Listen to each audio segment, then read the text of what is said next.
अस्सलाम वालेकुम। आज हम पढ़ेंगे थेरेप्यूटिक कम्युनिकेशन। तो आज का टॉपिक हमारा है थेरेप्यूटिक कम्युनिकेशन। क्या होता है थेरेप्यूटिक कम्युनिकेशन? आप जानते हैं बेसिकली जो कम्युनिकेशन बिटवीन नर्स या हेल्थ केयर प्रोफेशनल कोई भी हो सकता है, नर्स हो सकता है, डॉक्टर हो सकता है, नर्स का और पेशेंट का जो कम्युनिकेशन होता है किसके लिए? हेल्थ एंड वेलनेस को इंक्रीज़ करने के लिए, पेशेंट के हेल्थ एंड वेलनेस को, उसके ट्रस्ट को, प्राइवेसी को और उसके वेल बीइंग को इन्हांस करता है, बढ़ाता है। वो क्या होता है? Therapeutic communication. सिंपली मैं आपको बता देता हूँ, whenever you goes to the doctor, जब डॉक्टर आपकी डायग्नोज करता है, जब वो आपसे पूछता है how are you and how are you feeling, आज कैसे फील कर रहे हैं, तो उसी वक्त जो आप इतने बीमार होते हैं, आप कैसा फील करते हैं? आप बिल्कुल एनर्जेटिक हो जाते हैं। वो कौन सी कम्युनिकेशन होती है? बेसिकली वो थेरेप्यूटिक कम्युनिकेशन होती है। तो simply communication between nurse and client या हेल्थ केयर प्रोफेशनल और क्लाइंट के दरमियान that enhances health and wellness, trust, privacy, safety and well being of patient is known as therapeutic communication. वो communication जो क्या करता है, इन सब को हेल्थ, बेसिकली हेल्थ को क्या करता है, पेशेंट के इन्हांस करता है, वो क्या हुआ? Therapeutic communication. इसकी कुछ टेक्निक्स पढ़ते हैं, कैसे क्या टेक्निक्स है जो आप अप्लाई करते हैं। एक प्रोफेशनल मेंबर हो गया या कोई भी नर्स हो गया, डॉक्टर हो गया, जब वो अपने क्लाइंट के साथ बातें करते हैं तो ऐसे क्या, कौन सी टेक्निक्स अप्लाई करेंगे जिससे कम्युनिकेशन जो होगी इन्हांस होगी और आपका पेशेंट इनकरेज होगा। तो सबसे पहले हम बात करते हैं यूजिंग साइलेंस। साइलेंस को जो मेंटेन करना होता है, ये क्यों मेंटेन करना होता है? सबसे इंपॉर्टेंट बात यह है कि एक्सटेंड योर साइलेंस या साइलेंट को आप क्या करें, एक्सटेंड करें फॉर 2 to 3 मिनट्स। किसके लिए? विदाउट इंटरजेक्टिंग, उसको इंटरजेक्ट किए या उसको डिस्टर्ब किए बगैर आप क्या करें, अपने साइलेंट को मेंटेन रखें। अगर आपका पेशेंट है या कोई क्लाइंट है आपके साथ पर्सनल इंफॉर्मेशन शेयर कर रहा है, जब पर्सनल इंफॉर्मेशन शेयर कर रहा है तो आप उस वक्त क्या रहें, keep silent at that moment. क्यों? क्योंकि he will think that he is concentrating at me. अगर आप उसको क्या करेंगे, डिस्टर्ब करेंगे बीच में, तो वो क्या ऐसा सोचेगा that he is not concentrating and he is not feeling my pen.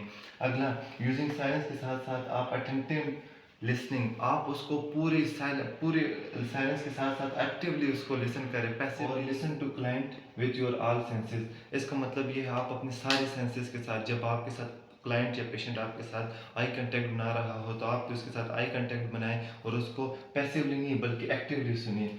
अगले टेक्निक हम बताएंगे प्रोवाइडिंग जनरल लीड्स। इसका क्या मतलब होता है? इसका मतलब होता है आस्किंग क्वेश्चन और स्टेटमेंट। कैसे? जब आपके पास कोई पेशेंट आता है तो आप उससे ऐसे क्वेश्चंस पूछिए, ऐसे स्टेटमेंट्स पूछिए जिससे आपकी कम्युनिकेशन जो है उसके साथ इन्हांस हो, उसके साथ बढ़ जाए।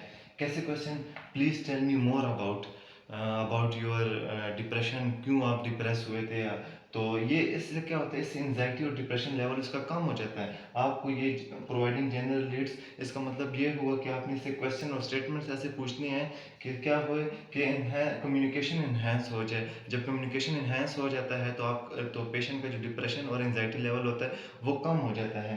तो सबसे पहले टेक्निक यूजिंग साइलेंस, आप साइलेंट रहेंगे, उसको लिसन, केयरफुली लिसन करेंगे, जनरल लीड्स प्रोवाइड करेंगे, क्वेश्चन और स्टेटमेंट्स पूछेंगे जैसे कि would you tell me more about your depression level, आपका डिप्रेशन लेवल इतना क्यों हुआ और ऐसे क्या वजूहत थी। आप फिर डायग्नोज करने के लिए आपको सबसे पहले ये थेरेप्यूटिक कम्युनिकेशन टेक्निक्स अप्लाई करनी पड़ेंगी। ओपन एंडेड क्वेश्चन, सबसे इंपॉर्टेंट ये होता है ओपन एंडेड क्वेश्चन। और नर्सिंग के एग्जाम में ये बहुत ज़्यादा आता है। इस एग्जाम्पल आते हैं open ended question. It means to ask detail information. आपने डिटेल इंफॉर्मेशन क्या करनी, पूछनी है। Ask open ended question from your client, आप अपने क्लाइंट से ओपन एंडेड क्वेश्चन पूछिए। ओपन एंडेड मतलब क्या हुआ? Ask detail and broad question to clarify thoughts and emotion of your client या ऑफ योर पेशेंट। तो आपने उसे डिटेल और ब्रॉड क्वेश्चन पूछने। फॉर एग्जांपल कैसे पूछने ओपन एंडेड क्वेश्चन? आप पूछेंगे व्हाट्स योर ओपिनियन, आपके इसके बारे में ओपिनियन क्या है, मैं आपको इसके बारे में समझाता हूँ। And what brought you to hospital, ऐसा क्या हुआ, what happened that you come to the hospital, क्योंकि आपने उसकी डिजीज़ डायग्नोज करनी है। तो आपने ये ओपन एंडेड क्वेश्चन, ये सब कुछ टेक्निक्स आपने अप्लाई करनी होती है। आपने उसको डिटेल इन्फॉर्मेशन लेने के लिए आपने ऐसे क्वेश्चन पूछने होते हैं। नेक्स्ट हमारे पास यूजिंग टच, सबसे इंपॉर्टेंट। क्यों यूजिंग टच? टच आपको क्या बताता है? It shows your empathy. Empathy means के the professional member is feeling your pain, वो आपकी पेन को फील कर रहा है, वो मेरी जगह पर है।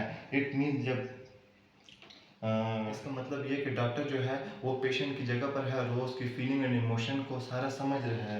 तो सबसे पहले यूजिंग टच में हम बताएंगे टू शो एम्पैथी। एम्पैथी से क्या मुराद है? It shows that you are feeling pain of your client. आप क्या कर रहे हैं? उसके पेन को बिल्कुल क्या कर रहे हैं? फील कर रहे हैं।